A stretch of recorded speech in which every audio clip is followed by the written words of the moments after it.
My question is for Jeff Wilkins from the Corrections Officers Union. In your presentation, you talked about these mental health of your members. Given the very uncertain and difficult times we're living through with this pandemic, I'm quite sure that it is very hard.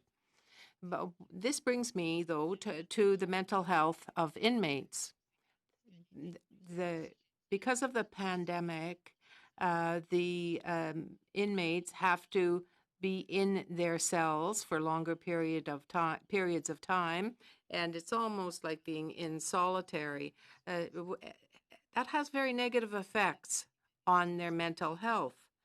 And indeed, there are emergency situations that arise in prison. Could you describe the circumstances, the real consequences for the inmates? What is their daily routine when they're in lockdown because of the pandemic? And what's being done to support the mental health of inmates? Thank you for the question. Really, I think it's two different responses. We have institutions, obviously, where we have significant outbreak or have had significant outbreak, and we have, 95% of our institutions that have not had any outbreak. So the need for medical isolation and what some may refer to, I know that you just did refer to it as a segregation type of atmosphere, certainly happens when there's an outbreak in a site, and conditions become a little bit more confined, just as we see in our society.